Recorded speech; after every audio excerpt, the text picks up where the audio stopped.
দেখে খেয়ে ফেললাম। এবার তুই গেছে আর থাকা যাবে না। এবার আমাকে অন্য কোনো তাল গাছ খুঁজে বের করতে হবে।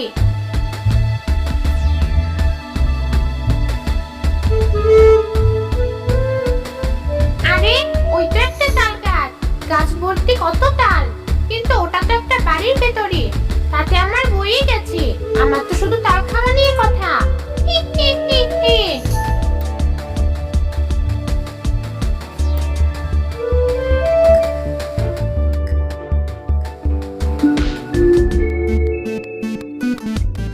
মা, এবার আমাদের তাল গাছে অনেক তাল হয়েছে। তাই তো দেখছি। এবার কিন্তু আমাকে অনেকগুলো তালের বড়া খাওয়াতে হবে। কতবার তুমি একদিনও আমায় তালের বড়া করে খাওয়াওনি। তেল আর গুড়ের যা দাম, তোর বাবাকে আনতে বলতে কেমন মায়া লাগে। বেশ, তুই যখন খেতে চাইছিস, আমি তোকে আমার জমানো টাকা দিয়ে তেল গুড় কিনে এনে বড়া ভেজে খাওয়াবো।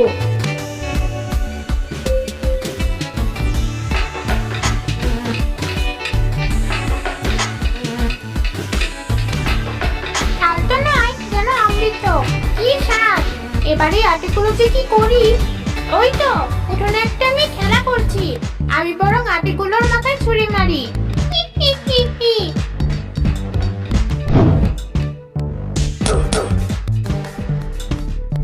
মরে গেলাম। কি হলো, এভাবে চিৎকার করছিস কেন? উপর থেকে কে যেন এই তালের আটিগুলো আমার মাথায় ছুরি মারলো। আরে তাই তো, কিন্তু আটিগুলো কোথা থেকে এলো? বিশ্বাস করো মা, কে যেন উপর থেকে আটিগুলো আমার মাথায় ছুরি মেরেছে। আজগবি কথা, উপরে কে আছে যে তোকে আটি ছুরি মারবে? ভিতরে চল।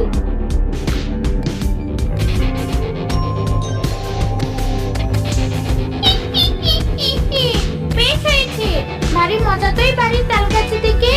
এখন থেকে রোজ তাল খাবো আর আটি ছুরি মারবো। কোথায় গেলে রোদেলা? কোথায় গেলি? এতক্ষণ তো বাড়িতে দুটো মানুষ ছিল, এখন এই লোকটা আবার কোথা থেকে এলো?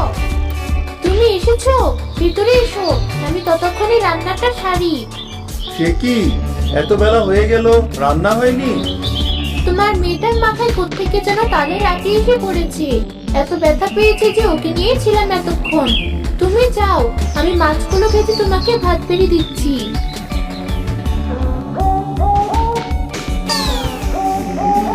মাছ? কতদিন মাছ খাইনি, তাল খেতে খেতে জিভটা কেমন চড়া পড়ে গেছে। যাক, আজ মাছ ভাজা খাওয়া যাবে। রান্নাঘরের বাইরে গিয়ে দাঁড়িয়ে থাকি, বউটা সরলেই মাছ ভাজাগুলো খেয়ে নেব। হি হি হি হি।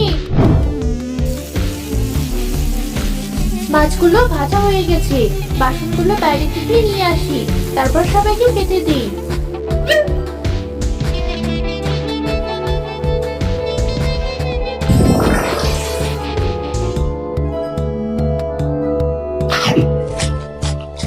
মাছ ভাজা খেতে মজা, সাথে আছে তাল। দেবে না কো কেউ সাজা, দেবে না কো কাল। উড়ে যাই তাল গাছে, যাই গিয়ে বসি। আমায় আর পাবে না, দেবো আমি হাসি। হি হি হি হি।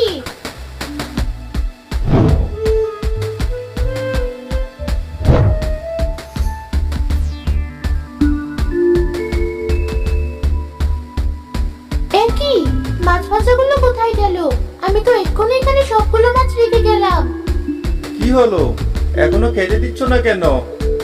আমি মাত্র মাছগুলো ভেজে এখানে রেখে গেলাম, এখন দেখছি এখানে একটাও মাছ নেই। কি বলছো তুমি? এতটা অসাবধান হলে চলে? ওই তো জানালাটা খোলা, নিশ্চয় ওদিক দিয়ে বিড়াল এসে মাছ খেয়ে চলে গেছে। কিন্তু হয়েছে, এবার যা আছে তাই দিয়ে আমায় খেতে দাও, আমাকে আবার বাইরে যেতে হবে।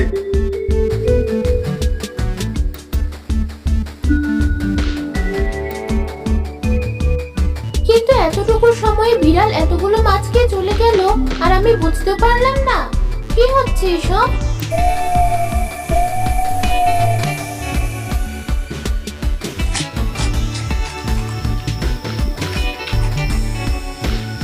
সবগুলো ঘুমে বিফল, আমি থাকতে ঘুমাবে আর আমি জানাবো না, তা কি করে হয়? এই আটিগুলো ওদের টিনের উপর ছুঁড়ে মারি, খুব মজা হবে। একটাও আরাম করে ঘুমাতে পারবে না। হি হি হি হি হি।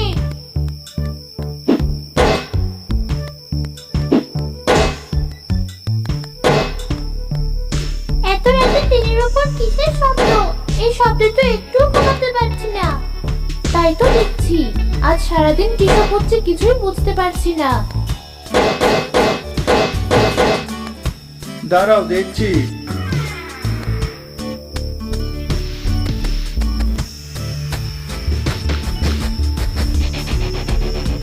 কি এত তালের আটি কোথা থেকে এলো?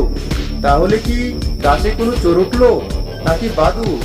কাল সকালে গাছ থেকে সবগুলো তাল পেরে ফেলবো। এখন বরং ঘুমিয়ে পড়ি।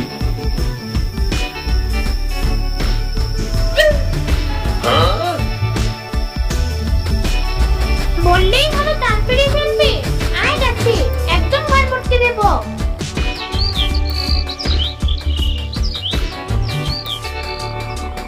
ভাবছি আজই গাছ থেকে সব তাল পেরে ফেলবো। সে কি, এত তাল তুমি কি করবে? এত তাল চোর বাদুরকে খাওয়ানোর চেয়ে যদি বাজারে নিয়ে বিক্রি করি তাতে কিছু পয়সা হবে। বাবা পেরে ফেলো। মা তুমি বলেছিলে এবার আমায় তালের বড়া করে খাওয়াবে। আচ্ছা খাওয়াবো।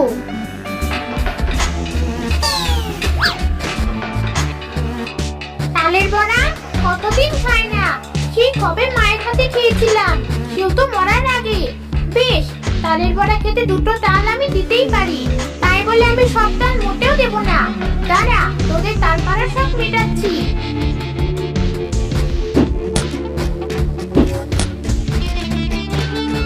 ওরে বাবা, মরে গেলাম।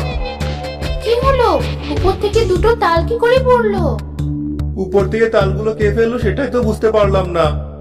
আর আমার মাথাতে ওইভাবেই কে যেন তালের আটি ছুরি মেরেছিল। তোমাকে আর তাল পাড়তে হবে না। বাদুড়ি খাক আর চড়ি খাক, তাল পাড়তে গিয়ে তোমাকে আমি হারাতে পারবো না। ভিতরে চলো।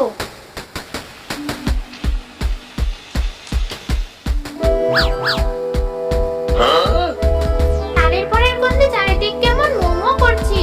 কি ভেবেছে তালের বড়াগুলো ওরাই কিনবে? আমি থাকতে তা হতে দেব না। সবগুলো বড়া আমার পেটে যাবে।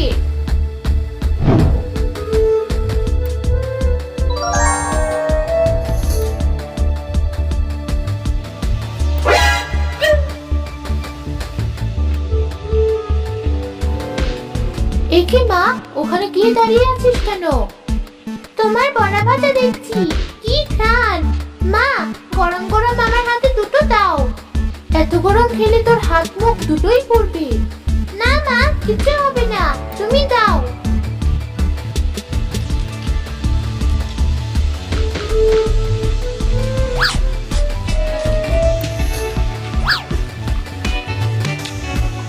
আস্তে খা, গলায় ভিজে যাবে তো। আচ্ছা তুই খা, আমি বরং বাটিতে করে তোর বাবাকে কয়েকটা বড়া দিয়ে আসি। আচ্ছা মা, তুমি যাও। মেয়েটা বাটিতে করে তালের বড়া ঘরে নিয়ে যেতে দেখলো রাজীব আর রোদেলা বসে গল্প করছে। এ কি রোদেলা, তুই এখানে? তাহলে জানালার বাইরে কে দাঁড়িয়ে আছে? কাকে আমি তালের বড়া খাওয়ালাম? কি বলছো মা? আমি তো এখানেই বসে আছি। তাড়াতাড়ি চলো আমার সাথে, আমি সত্যি বলছি। রান্নাঘরের বাইরে অবিকল রোদেলার মতো দেখতে একটা মেয়ে দাঁড়িয়ে আছে।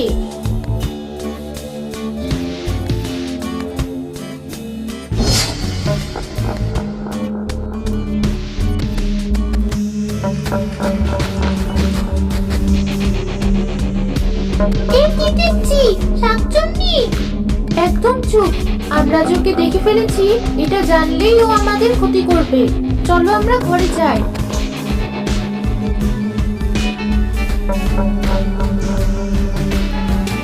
এর মানে এই 2 দিন যাবত উল্টাপাল্টা যা হচ্ছে তার সবই শাকচুন্নি করছে। হ্যাঁ বাবা, তার মানে তালের আটিগুলো ওই আমার মাথায় ফেলেছে, আর তোমার মাথাতেও তাল ওই ফেলেছে। কিন্তু এখন কি হবে? ভয় পেও না, আমি এখনই যাচ্ছি সাধু বাবার কাছে। তিনি নিশ্চয় একটা উপায় বের করবেন।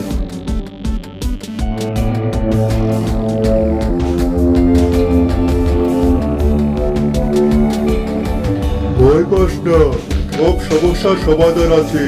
শোন, একবার যখন লোভে ধরেছে, গন্ধ পেলে ও আবার আসবে। এটা রাত।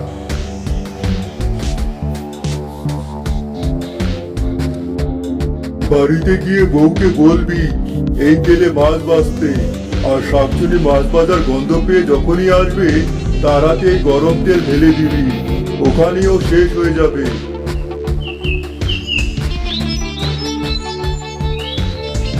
সাধু বাবার কথা মতো রাজীব বাড়িতে গিয়ে মিতাকে সব খুলে বলতেই মিতা সাধু বাবার দেওয়া তেলে মাছ ভাজতে লাগলো।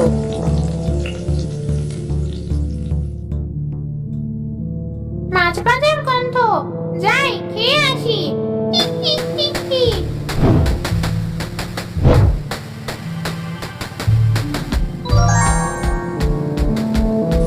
মা, আমায় একটা মাছ ভাজা দাও।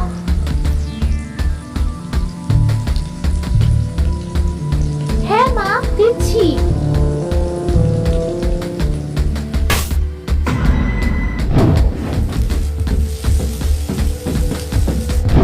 মরে গেলাম, আমার সারা গা পুড়ে গেল।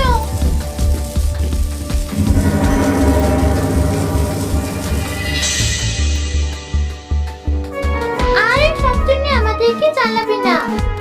শোনো, এবার ভালো করে বাকি মাছগুলো ভেজে ফেলো। দেখি শাকচুনি না পারলেও আজ কিন্তু আমরা ঠিকই মাছ ভাজা দিয়ে ভাত খাবো।